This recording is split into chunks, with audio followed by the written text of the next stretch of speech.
Hi, everybody. This is Phil Town. And this is Danielle Town. And we're here talking about investing and how to make money doing it Warren Buffett style. How to make your life better by investing with confidence instead of fear. How to have money when you're old. How to have money when you don't have any to start with. How to... That's a good one. I like that. How to get high rates of return with very low risk. Mm-hmm. Almost no downside investing. What we could call that. No downside investing. Almost no downside. Almost no downside investing. That sounds realistic. 98% good result here. I like sort of that. And we promised you guys last time we would talk about how to get started. I mean, how do you begin? Where's the beginning and all that? Because we've been talking for lots of podcasts about, how it's done. But how do you start?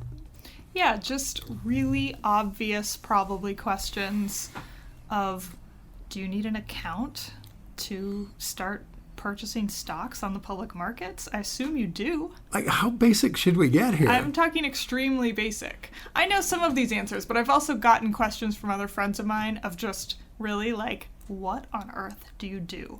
So I would love to go through those questions. Do we need to go all the way into like, what is a stock? How far deep into Probably this do we... people, if they're listening to this, have some idea of what a stock is. All right, fair enough. If you want to explain, be my guest.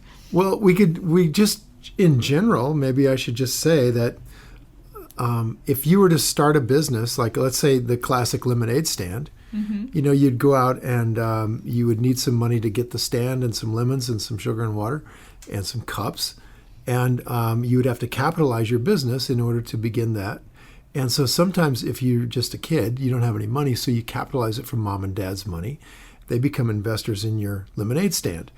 And so a lot of businesses start up with what we call the 3 Fs: friends, family, and fools. Right. So money from the 3 Fs, you know that well. And because Danielle is an expert in emerging company law, and that's her practice. Well, that's what I practice. Yeah. Which is another way of saying that. Okay, fair enough. Yeah, I mean, certainly I work with venture capitalists and angel investors, angel investors are typically friends and family of founders of companies. They are not fools. But, sometimes also there are people who don't have a lot of experience with investing. So that's kind of that facetious way of... The fool's thing is like tongue-in-cheek with a lot of love. It's a lot of love. It's like, thank you, God, for investing in my fledgling business that has no evidence it will ever succeed. Exactly. And so this is typically not a public stock. This is a company that's just beginning, and it has some sort of ownership structure to it, right? Mm-hmm. And it can take various forms and so on. So when somebody who's not actually operating the business then offers some money to the person who is actually offering the business, they, in exchange, take an ownership portion of the business. Right on. So now its ownership is divvied up a bit. All right, and now this business turns out to be pretty successful, this little lemonade stand, and now it's growing like crazy and throwing off regular cash flow, and they've got all sorts of growth opportunities. And the cash is coming in, but they could use more cash and put it to work if they could get it. And so what they might do with the lemonade stand, now that they've got a track record for several years of success, is they have a choice of where they would get the capital. And one of those choices is to take the company public. That's what we call it. And they go through an initial public offering. They register the stock with the SEC, the Securities Exchange Commission, that regulates companies and brokers and selling of the stock. And it is then listed on an exchange. And as well, it's almost listed. What happens is companies like Goldman Sachs and other big investment banks and small investment banks will determine that they like this company a lot. They like the track record. They really believe in it, and they will help take this company public. And so what they do is they get a roadshow together. They go out to all their different brokers all over the country with the CEO and the CFO of this company. They do maybe 2 or 3, 4 cities a day. And what they're trying to do is drum up business. So it's a big sales show.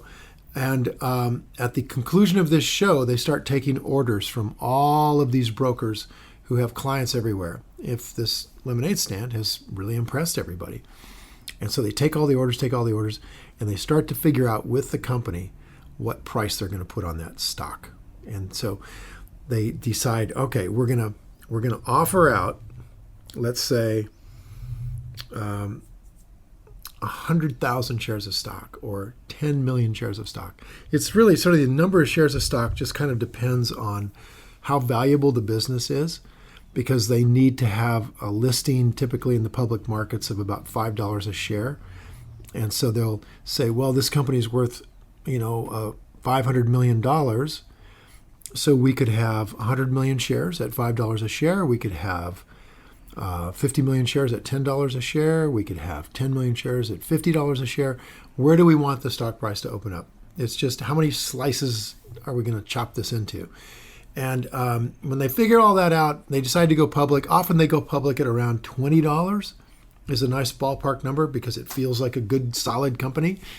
It's all psychological. I mean, you could go public with one share, but it's psychological, and they want enough shares out there to create liquidity in the market and to satisfy most of the people who want to buy it, but not everybody who wants to buy it, because they want pressure to push the stock price up after it goes public. Liquidity meaning if you want to sell a share, there is usually a buyer available. That Right. makes a share liquid. Right. And initially, and not all publicly traded stocks are liquid. No, there a lot are of some that are difficult to sell or difficult to buy. Yep, they've gone public, and there's no Goldman Sachs investment banker really supporting the stock and ready to buy it and make the market. And so, it becomes really more difficult to sell and buy. And you might be selling for $10 and buying for $15. I mean, it could be a huge spread. Huge jump. Yep. But and so this sort of idea of how many shares you're going to put in the market is all kind of determined by the overall value of the company and how much they want the shares to sell for in the initial public offering, and how many people are out there to buy those shares, and how hot the item was when they took it around to all the brokers. And so it's a big thing. You figure it all out, and the company goes public. Now, from that point, when the company goes public, it receives the money that is put in this initial public offering. So let's say they receive $100 million. From that point, those shares trade in the public market at whatever price people are willing to buy or sell them at, and none of that money ever goes back to the company. But having a strong public market for the stock makes the company gives the company a strong balance sheet, because it can borrow money against its stock if the stock is really strong in the market. And that allows it to have good credit, and really is important for companies to preserve their sort of good credibility once they become public, for all kinds of debt reasons and obligations of the company that they can get into when they're cranking up their business. So the public markets really have a huge impact on the ability of a company to grow, because they provide capital, and then on the sort of credibility of the company as you go forward, and whether the market's real strong.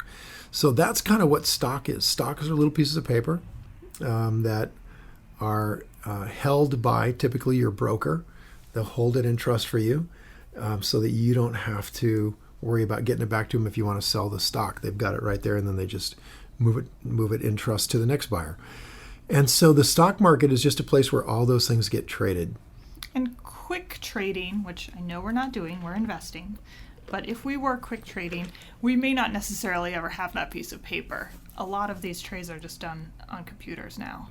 Is that correct? That's correct. And actually, we almost never get that piece of paper. Right, we almost never get it. Yeah. It still exists. You still own it. You just might not have that paper evidence, and that's okay. Right.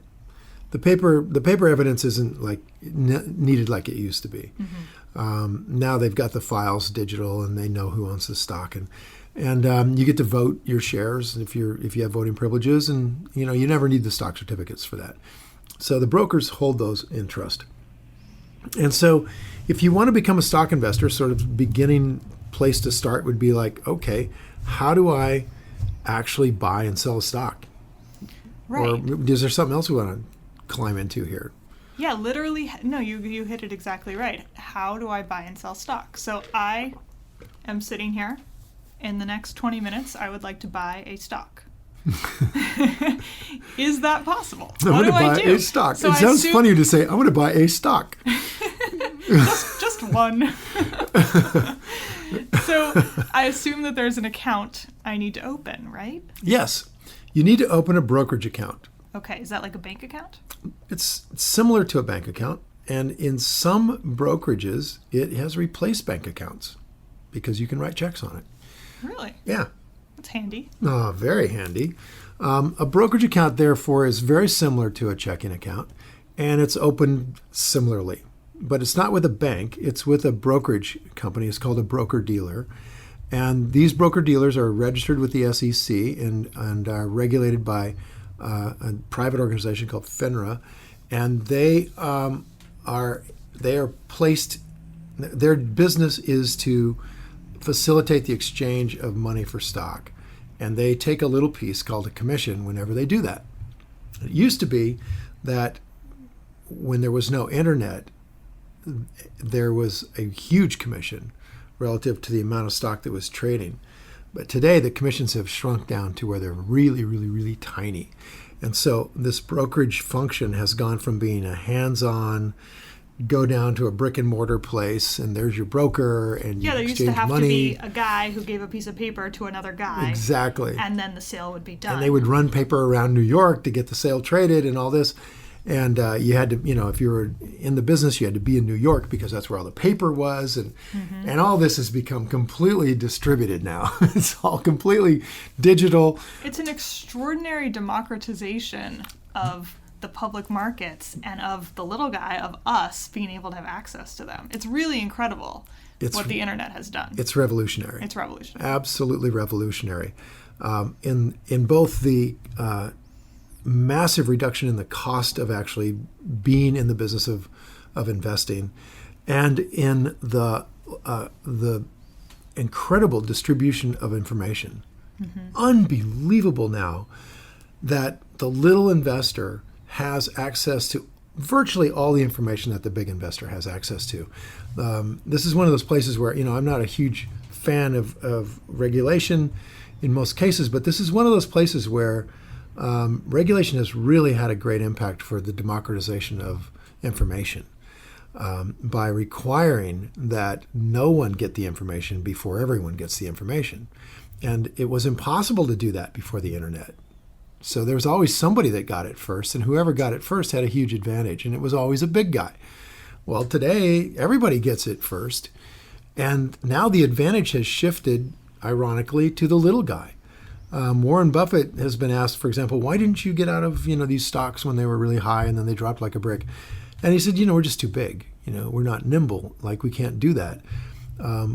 So the advantage goes to the little guy, because if everybody's getting the information at the same time, then the guy who can move all of his money quickest and easiest has a huge advantage.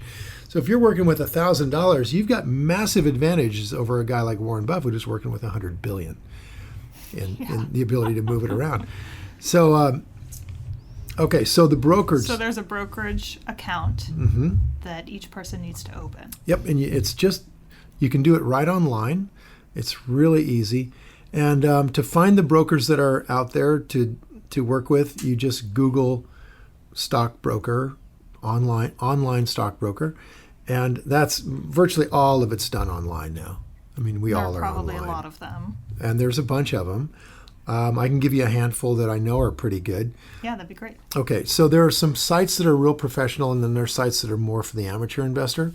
And what does that mean? What's the difference? The difference is the amateur is going to pay a lot more per trade. Well, that's no good. Which sort of is too bad. Are you getting more for that extra payment? A little bit, yeah, you are. You're getting some help or something? Yeah, you get a little more help, and you get a lot nicer interface. You get one that's a lot nicer to work with. The professional sites Which tend to be... Which probably means it's easier to work with. Easier to work with. I'm thinking in particular one of the sites that I use is Interactive Brokers, which is just full-on professional website. And oh my gosh, can you ever screw up on that one? If you don't put a minus sign in front of your order, you could end up with exactly the opposite order that you put in. And the minus sign is not intuitive. It's like you need to know that. It's a little bit like working Yeah. with the internet back in the old days, Right. where it was all DOS commands and stuff. Yeah, you miss one letter, and you Put got the trouble. forward slash instead of the backward slash, Yeah. and it doesn't work. It doesn't work. And so this way, something happens, but it's probably not what you wanted. So Interactive Brokers is, and they're not focused on gathering assets under management from a lot of mutual fund people or something like. They're not interested. They want pro traders. That's their whole thing.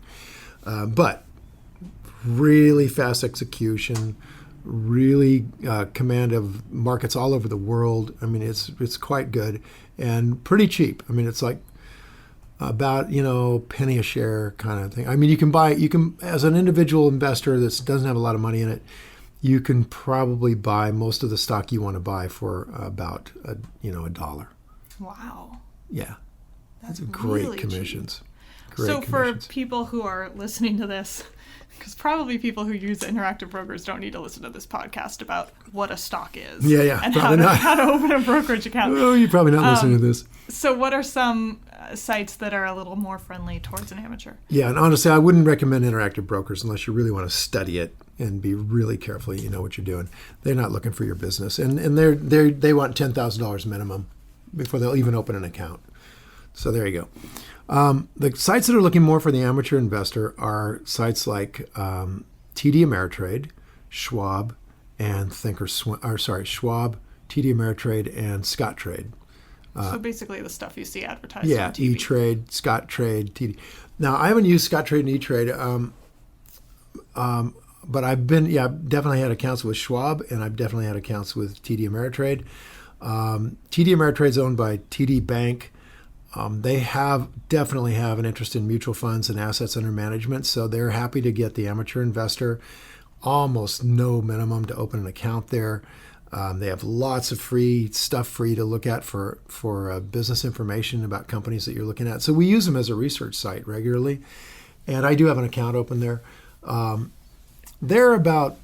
I think they're like $8 for a trade. So that's substantially different from Interactive Brokers. yeah, it's pretty different. But with the added protection that you presumably will choose the correct You thing. might get what you think you get. Yeah. Right. And then they And have if you're doing if you're doing this investing the way we're talking about it, you're not making a lot of trades. right. So it doesn't maybe it really doesn't make that big a matter that difference. much. It does matter to the really little guy. Like if somebody's coming in here and starting this with $1,000, Yeah, then that $8 difference is makes a lot. a difference. You remember when you first started doing stuff? I remember you were like splitting up your couple $1,000s into several different stocks, and each time it was a trade, and you had to pay the $8, and it's like, I know, that was right after college, and I decided that I was going to invest. It was ridiculous. It didn't work and I remember being like, wait a second, this commission is eating up all of my money, and you were shocked because you had never traded with so little money. exactly. It never occurred to me. It never occurred to you. Oh my gosh, $8 is And a then lot. I quit and haven't touched it since. Yeah, I mean, effectively, I think in those days it was $9.99, which is $10 on $1,000, which is 1%. Yeah. So you're paying 1% up front to get in and 1% up front to get out, and which means you have a 2% load Yeah. on that company. And that's the old days. That's what they used to charge in the old days for all these things, and that's when brokers were rich. So that was. Should somebody looking at the different sites obviously compare the cost and then try to figure out what they're getting for that commission cost? In other words, should they just make a pure price decision? Should they be more focused on the tools that they receive on any given website? Or is it, should you just kind of decide which one is more important for you? Yeah, I think here's what I would do. I get the top 4, and I would call each one of them, or maybe that would be TD, Scottrade, Schwab, and E-Trade, and call those guys and see how their customer service is for you. I haven't interacted with customer service for a long time, so and that's what you're gonna want to do. You're gonna want to have a guy on the phone that you can talk to. When you're new to something, you need some help. Yeah, and I mean, if you're just doing it on the internet, it's easy enough once you've done it a couple times. But the first time, you know how it is. Yeah. You start to get lost. So you need to be able to have somebody who'll respond quickly, and you'll have to find out for yourself which ones are better. But that's how I would do it. In terms of the tool sets, I know TD's tool set's really good. They've got a lot of stuff in there, which you may take advantage of. A lot of analyst reports, a lot of information about stocks is all in there. And as you're doing your research, that might be a good place to go and get that stuff. And you can open up a TD Ameritrade account with no money. Really? Yeah, you can open up a legit account and not fund it and have full access to all of their goodies. Well, that sounds really cool. Yeah, it's pretty cool. We're not trying to advertise them, but that sounds really interesting. I don't know. That sounds actually like a really good first step. We were debating what really the first step should be when you start thinking about investing. Well, cool then. And we don't have any kind of any relationship with TD Ameritrade, so I'm perfectly happy to have you guys go over there or anywhere else. And I think maybe if I was just going to recommend one, I know that they have good stuff. So a lot of other ones have minimum account balances that you have to put in initially. A lot of them do. And a lot of these websites really want options traders. They're not interested in assets under management. That's how they make money. That's how they make money. Because you're constantly paying commissions on that stuff. It's the commissions from options traders. Mm-hmm. And TD American has an option trading wing called Thinkorswim. And if you ever got into options, which is something fun to talk about someday, that's not a bad site to do it on. A little bit expensive, but not horrible. And I think for that reason, TD Ameritrade keeps everything available to you for free because ultimately they want assets under management. And assets under management are a big advantage for a company that has a bank that owns them, that does 2/3 of its revenue from mutual funds. Mm-hmm. So they occupy this sort of interesting position where, come on into us and trade or invest, but we're happy to do it for you. And I think what they've found is that that's really an effective strategy, that we're happy to have you come on board and really come out to be an investor because you're going to figure out real fast that you need help, that you need to just give us your money.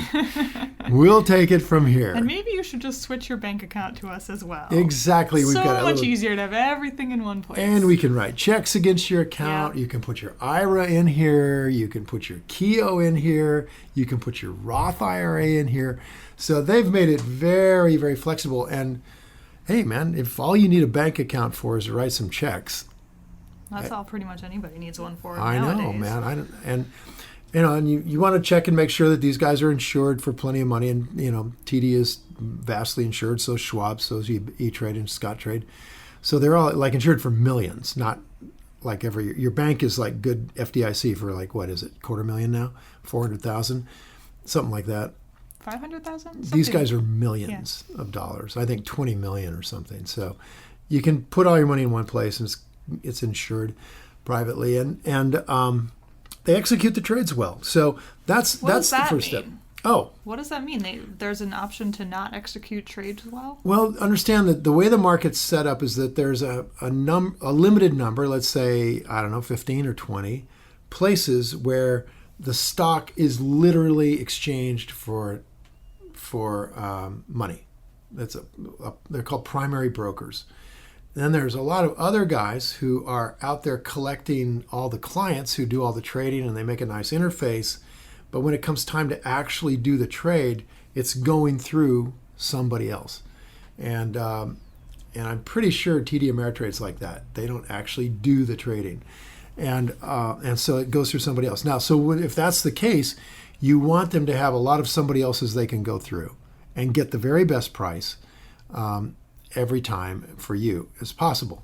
And so we often look at that and try to compare what price did we get on that stock for that company versus this one for this company. We do it for options regularly, and we find that some places are much, much better than others, For but someone doing long-term investing, is that really a major factor? If maybe you're off a penny or... No, being off a penny is irrelevant. Okay. Yeah, I wouldn't worry about it. In fact, there's this book that was written called Flash Boys by Michael Lewis, where he was getting a little bit hysterical about the fact that there are some companies that inserted themselves in the electronic signals that were going from somebody that was 5 blocks away from their prime broker. These guys would pick off that signal and then front run it. And we're talking about milliseconds here. And Michael Lewis was like, and then these guys like Bill Ackman came out and they built their own system so nobody could front run them anymore. Okay, well, that probably affects Bill Ackman in a big way. Okay, having somebody front run him and kick the price up a little bit by a half a Because penny. he's someone who's managing $8 hundreds billion. of millions. Oh, $8 billion. Yeah. So when he's moving $8 billion, like he stepped in on Herbalife and he put in an order for, millions of shares. And if they're front running him on a penny times 1 million shares, that's somebody's $10,000 payday. Yeah. Right? Not Bill's, some clown in an office that just got clever. And so he figured out how to shut that out. But the Flash Boys was more about look at how Wall Street's ripping off America. And it really doesn't have an impact on a retail investor at all. You only put it in one order. It's done. Nobody cares. Do you have to pay the commission when you purchase the stock and when you sell the stock? Mm-hmm. So you pay a commission it twice. going in and going out. So really for me, let's say if it's $8, for me to buy and sell a stock, I'm paying $16. Yes. So I need to account for that when you're buying thinking about what I'm buying and how Right. much I'm putting in and how much I can. I mean, in a way, you've lost $16 straight off the bat. Yep, but it's $16 period, not 16 per share. So it's just $16. So if you were an investor with, $1,000, it affects you. It's 1.6%, right? So $1,000 is a little bit tough to do this kind of investing with. And we basically try to do, if I'm working with $1,000, I'm going to do more leverage kinds of trades. I'm going to do options instead of long-term stock investing until I built up my portfolio upwards toward about $100,000. And then everything above that starts to get pretty big for the options trading market, actually. And you start to move the market around a little bit. So everything above that, you go long-term with. So that's kind of what we would recommend is if you're starting with a really small amount of money, what you do is you find really wonderful businesses that you understand that have big moats that fit everything Charlie Munger and Warren Buffett are talking about, and they're absolutely on sale. But instead of buying the stock, you do options trades. And I know I'm way over into the weeds here, but I just want to tell you. I think it's kind of the opposite of what we've been talking about, though, which is being a first-time starting out investor. Oh my gosh, this whole thing is crazy. You probably are that person who doesn't have $100,000 lying around. Yeah, really true. But suddenly you have to leapfrog to a much more complicated system of investing. You probably would benefit from that. I'm just thinking you probably would benefit from that because it gives you a potential for a lot higher rate of return if you do it well. And I'll tell you right now, Danielle, if you know the value of the business is well above the price of that business, it gives you an advantage on an options trade that isn't baked into the pricing of options. And it gives you an edge. And when you have an edge in a betting market like that, you can really do well with it. And so, we pretty regularly see people taking, a few $1,000s and turn it into really serious amounts of money because they understand the ideas that Warren Buffett and Manish Babrai are talking about, and then they apply them to a more leveraged situation than that. Options can have a very intense downside, though. And I think, tell me if I'm wrong, I think most brokerage companies won't even let you open an options account without either a certain amount of money or some experience investing. Right. They want to see that you have experience investing, and it's very smart that they ask for that because options done wrong and you'll wipe out your money really fast. And so you'll be the Patel family, but no motel. You'll just wipe it out in a matter of months. You're gone. But it's a misnomer to think that options have to be really risky. I mean, I've listened to people teach options for years, and they try to play this little game that, options are safer than stocks because you can only lose the money you put into the option, all of it. And how exactly is that safer than a stock? And what they say is, well, an option for IBM only costs you $4, but the stock costs you $160, and you could lose the whole $160 in the stock, and you could lose the $4 in the option. So which one's riskier? Obviously, the $160. Which there's something fundamentally massively flawed with that logic. Yeah. First part of it being that you wouldn't even be touching IBM if you thought it was going to go broke, right? that there was any chance that IBM was going to go broke. So the idea that you're comparing an option against a company that isn't going to go broke, apples to apples, is stupid, because if you're wrong on the option timing on that option, you are going to lose your $4. And in fact, you probably will. So it's just kind of bizarre how they teach this stuff. But I will tell you this, without getting too deep in the woods on options here, that if you are a ruler type investor, rule one focused investor, and you've learned to invest the way Charlie was talking about, understanding the business, mode of the business, the management of the business, and margin of safety, if you've learned to do that, then when you do options, you can absolutely do them in such a way where no matter what the stock price does, you win. There's no losing. Now, I know the SEC just had a heart attack when I'm talking about options with no losing, because they're considered to be very risky. But let me just tell you that there are certain kinds of options that you can do where essentially if the stock price goes up, you keep the money that someone paid you on the option. If the stock price goes nowhere, you keep the money someone paid you on the option. And if the stock price goes down, you get to buy the stock at the price you want to own it at. So no matter what, up, down, or sideways, you're going to do fine. And so I would basically, maybe someday we'll talk about that and how you do that, but not now. I mean, just want to say that it's possible to get stock at a big discount. Warren Buffett does it all the time using options on a regular basis to get you into the stock at a price you want to pay. Like, again, without telling you how we do it necessarily, Whole Foods went from 60 down to 38 not too long ago. And on the news that John Mackey was saying, hey, we're going to cut prices and we're not going to be as profitable as we were. So it went down to 38. And I thought I would really love to buy Whole Foods around $29 to $30 a share. So I was hoping it would go down there, and it floored up. It just stopped going down, and it's going along at $38 a share.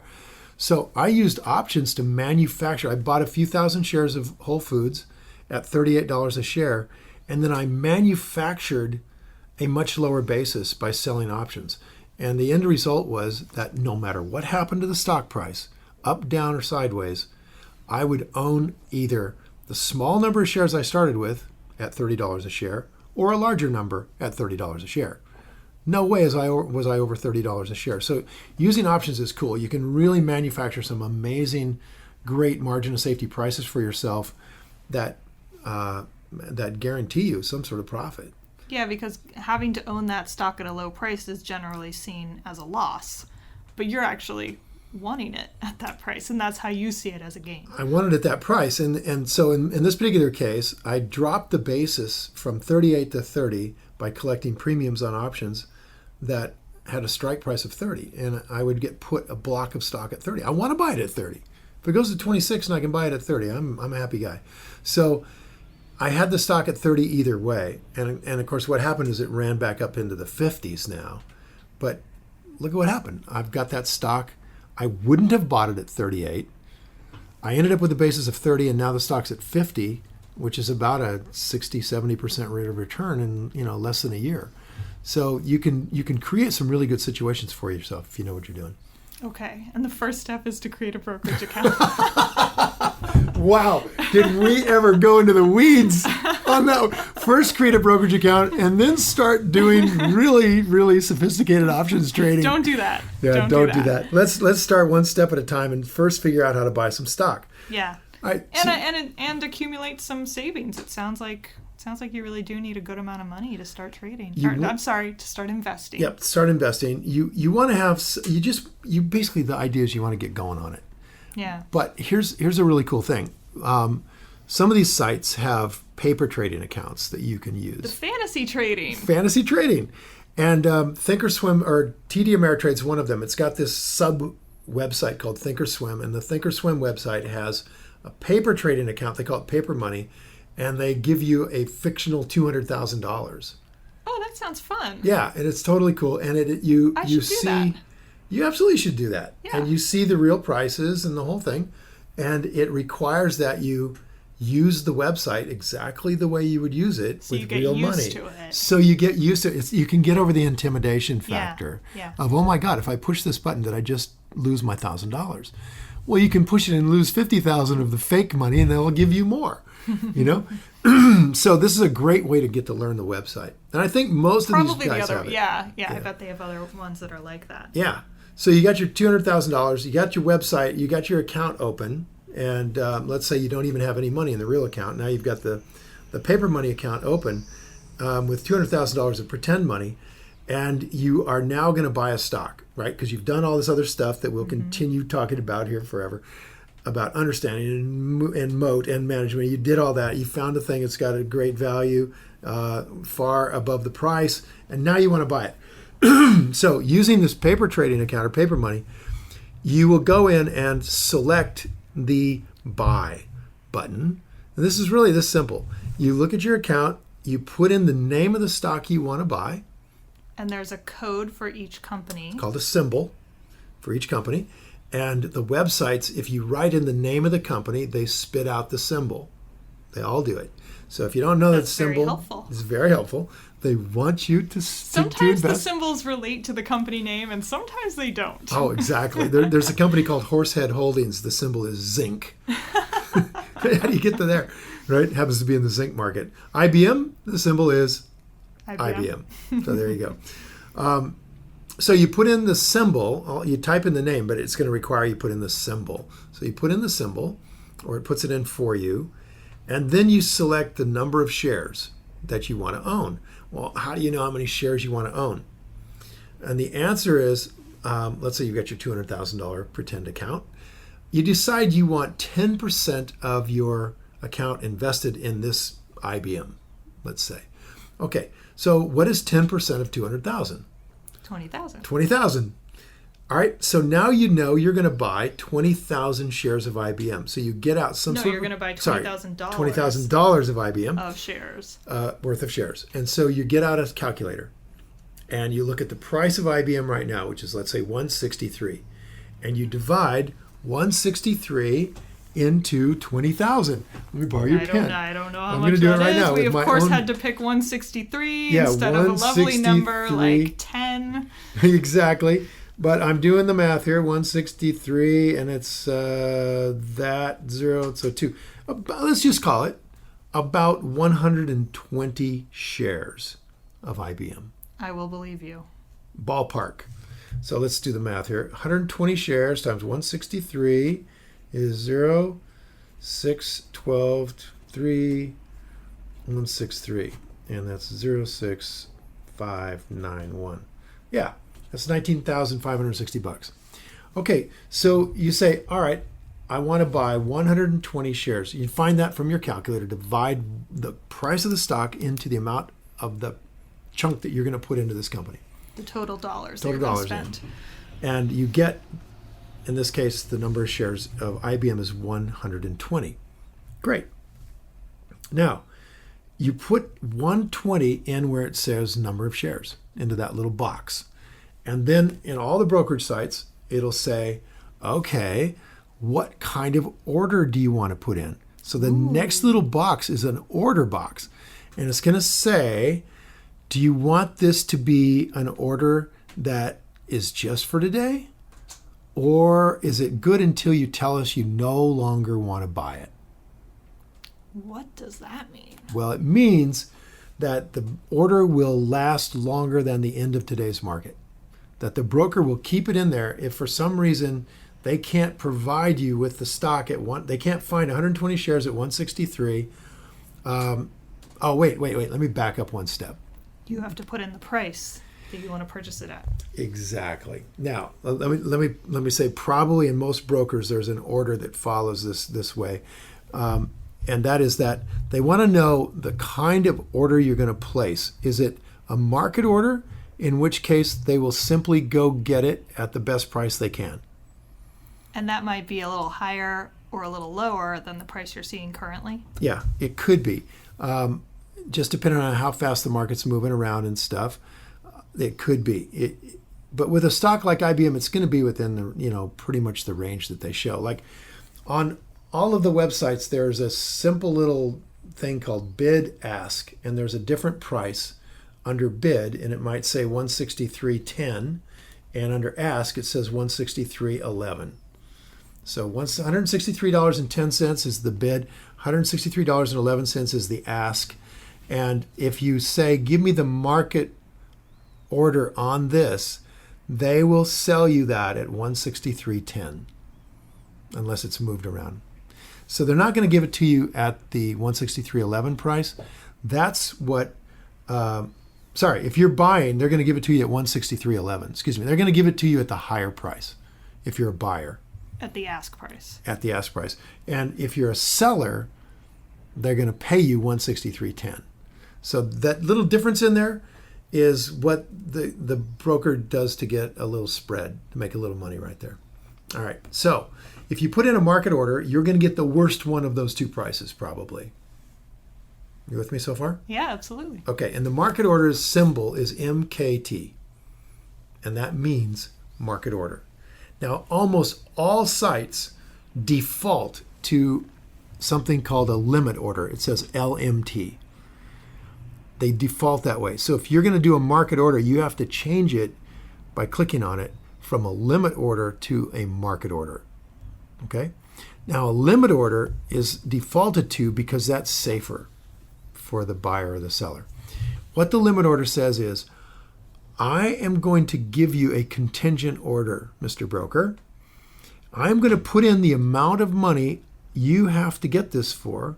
You have to buy this for me for, and you can't spend any more than that. This is the most you can spend. This is the highest amount I'm going to offer. Yep. So if you put in $163.09, then your broker will not sell it to you until they can get somebody to do the deal at $163.09. And if the market is $163.10 by $163.11, you're not going to get anything. It might be an hour later or maybe never. Can you put in a time limit on that limit order? Most definitely. That's where you put in the time limit. Give them a day, give them a week even? Yep. Can it be whatever you want? Yeah, you can get sophisticated, but the basics of it are you can put in a day order and it defaults to that, and at 4 o'clock that afternoon it cancels. When the market closes. When the market closes. And if you want to leave that order in place, you put in a GTC order. So you click on the day thing, little place where it says day, and it'll give you a drop down, and one of the choices will be GTC. That stands for good till canceled. And it doesn't mean literally forever. Each website has a limit on how many days out that really means. But it means days. It's bunches of days that you can leave that in place. And when this thing ever goes to 163.09, boom, you'll be notified you just bought that stock. So almost all of us use day orders because why sit there with it overnight? That's when things change, right? Yeah, you don't know what's happening with the news after the market's closed. Right. So you're sitting there with an limit order of 163.09, and the thing opens up the next day at 162 or something, and yeah, you'd rather have it at 162. Yeah, you'd rather have it at 162. You just went to the upper end of the market there. So they'll probably try to get it near 162 when they open the market, but you're vulnerable to be paying 163. So we always pretty much just use day orders. So those are the essence. So you put in, if you put it on market order, then they don't need you to put in how much you're willing to pay. So that's going to blank out. They're not even going to ask you, because a market order says whatever the ask is, or if you can do better than that, great. But I'm happy to buy it at that higher price. You just want the stock. I want the stock. Whatever it is today. Yep, give it to me. And when you've got 163.10 bid by 163.11 ask, just put in a market order. Yeah, it doesn't. What the heck? For a stock that's traded as heavily as IBM, it's not really going to make much of a difference over the next half an hour. You're not trying to get a penny. Again, unless there's news. Right. You're not trying to get a penny. Now, you can put in any kind of a price. You could say, make it good till canceled, and if IBM goes to $140 a share, I want it. And you can put that contingent order in there. You can do all kinds of lovely things. I mean, they have really sophisticated algorithms that you can create with if-then scenarios, including on percentage bases and all sorts of things that you can do. But for us right now, let's just do the basic. of, all right, we haven't even funded our account, but we've opened it. We're using pretend money, and we're starting to learn how to use their tool set without having money at risk. So that's the key pieces of this. Now, when we come back next time, we'll talk a little bit about some more cool things you can do on that brokerage site, and then when do you know you should start thinking about using real money? Yeah, this is much clearer than I thought it would be, I have to say. My goodness, that's good news. It isn't always that way. No, I think there's something beautiful about having the veil lifted a bit and seeing how it works behind the scenes. Well, I'm really probably going to get in trouble with my peer group because, they live and breathe on obfuscation and fog. The more you don't know, the better it is for the financial services industry. There are evil people wandering around going, we must obfuscate. Come on. Listen, if you think for a second that these guys are in the business of making it easy for you to understand what's going on, you are naive. They make $100 billion a year on your ignorance. That's a lot of money. A lot of money. That's the amount of money spent. Who is that? Who is they? Who makes $100 million? These are the mutual fund industry. So Fidelity, Janus, all of these big mutual funds, all that stuff that TD owns, huge mutual funds, have $100 billion a year that they make based on fees that you shouldn't be paying. But you don't know that, because we haven't talked about that much yet. No, we haven't. But we will go to some experts like John Bogle, and who runs Vanguard Funds, and have him explain for us why he thinks it's such a ripoff. There's so many things to say. I'm excited. Awesome. Well, I guess until then, all right, it's time to go play. Bye. See you. Thanks for listening to InvestED, the Rule 1 podcast. If you like us, please subscribe and leave a review for us on iTunes. You can get our notes and links for this podcast and post comments about this show and get more information about how to invest on your own by going to rule1podcast.com. Everything we've discussed in this podcast is either Danielle's opinion or my opinion and is not to be taken as investment advice, because I am not your investment advisor, nor have I considered your personal situation as your fiduciary. This podcast is for your entertainment and education only, and I hope you've enjoyed it. So until next week, it's time to go play. See ya.